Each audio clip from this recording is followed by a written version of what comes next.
What's up? What's up, guys? I just wanted that to be the thumbnail because I don't have software, I don't have a computer, and I don't have the patience to get an app that's editing one and do all the editing and add thumbnails and put pictures and quotes up. And I wish I could. I really do. I wish I could make order of this disorder and function out of all my dysfunction, but I'm very maladaptive and um, I just want to touch on this part of that I found today in Carl Jung's. If you look up on the internet, if you look up the plight of the individual in modern society, you'll see what I'm talking about. I'm going to touch on some of it, but man is hopelessly unconscious. Um, we have all sort we use about 5% of our cognitive thinking. Most of it is done unconsciously. 90%, 95% of it is unconscious. And 85% of that of our thoughts, our projections that are popping up in our mind are negative. Um, and we replay it. We just keep replaying it and replaying it. And that, the ego looks for threats. It looks for problems to solve. And um, it's a survival mechanism. It's the thinker. And it'll think yourself right into a corner. I do it all the time. My projections actually can do some really bad things. But projection isn't all bad. Inflation isn't all bad. Deflation isn't all bad. Too much of any of it is neurotic. That's what neuroticism is when you're too much of something because you're not getting enough of the other. It's the shadow of the other. So, but basically, I want to touch on how unconscious we are is like when we're growing up, we adapt to our environments unconsciously. We're going into school, we're getting social, we have the social anxiety, and we're trying to form egos, and we're hanging out with whoever inflates our ego the most, whoever alters our mind and mood, is addictive. Pretty much, we are addicted to people, for the emotions they give us, and uh, we're in fight or flight all the time. We're constantly under a lot of stress, and that induces a fight or flight response. Most of the time, we're fawning, right? We're fawning when we get upset because we don't want to cause controversy. We're afraid of conflict, and actually, conflict is not all bad either. Conflict is needed to cultivate character and a healthy ego. Um, and the plight of the individual in modern society basically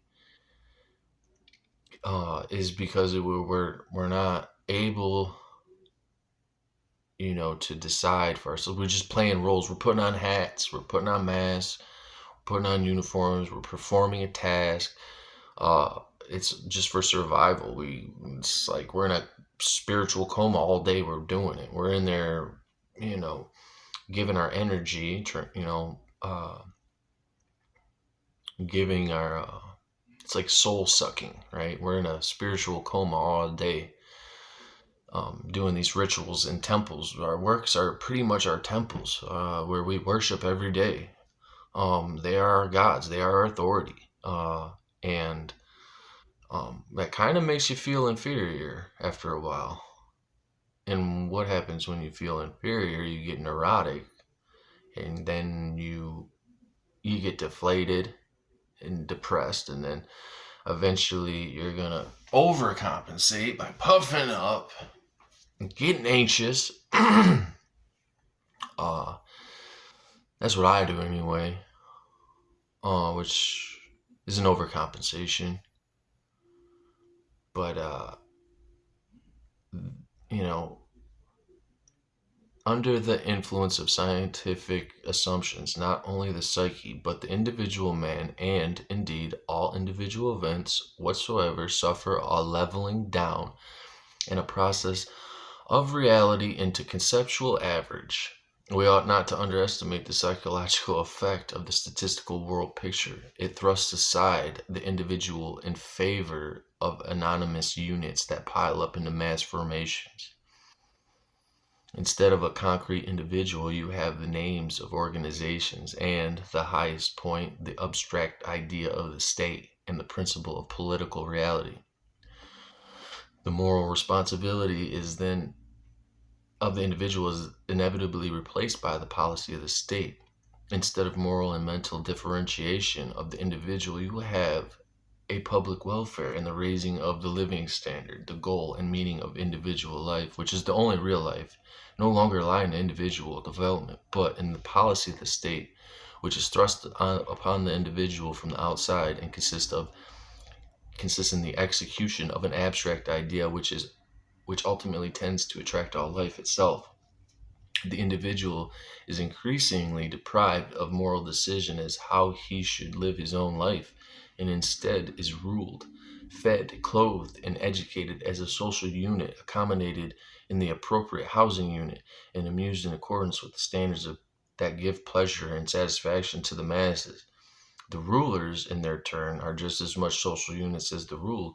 They are distinguished only by the fact that they are specialized mouthpieces of the state doctrine. They do not need to be personalities capable of judgment, but thoroughgoing specialists who are unusable outside their line of business. State policy decides what shall be taught and studied.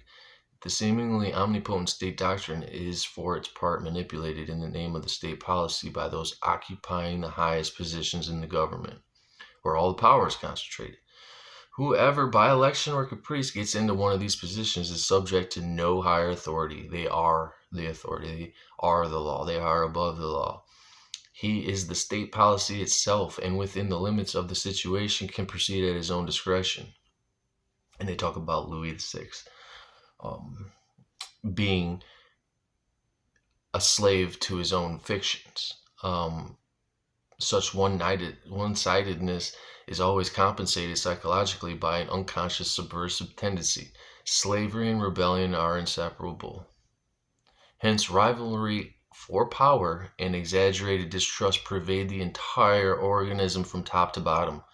Furthermore, in order to compensate for its chaotic formlessness, a mass always produces a leader who infallibly becomes the victim of his own inflated ego, and as numerous examples in history show.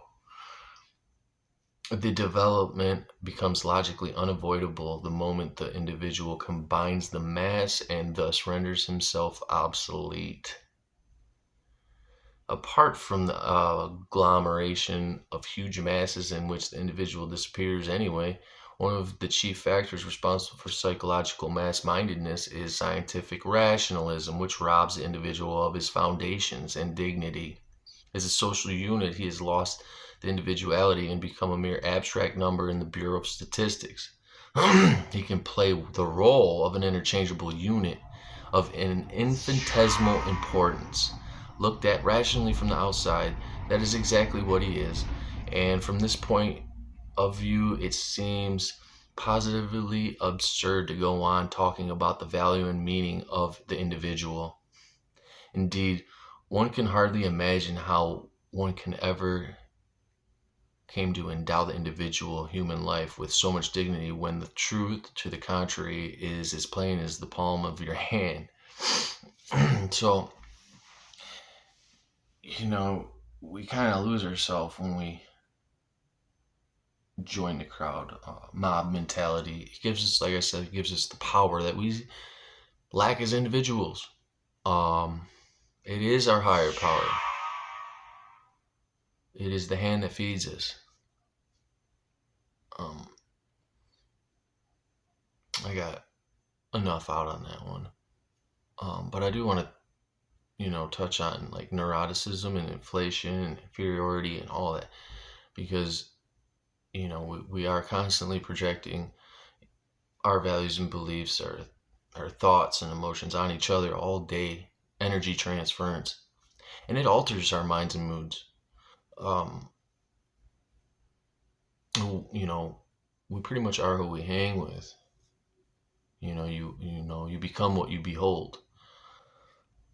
But both are hypostaticized, what have become autonomous. The state is particularly turned into a quasi-animate personality from whom everything is expected. In reality, it is only camouflage for those individuals who know how to manipulate it. Thus, the constitutional state drifts into a situation of primitive form of society, the communism of a primitive tribe, where everyone and everybody is subject to an autocratic rule of a chief or an oligarchy. But yeah, look it up. The plight for the individual in modern society, modern men.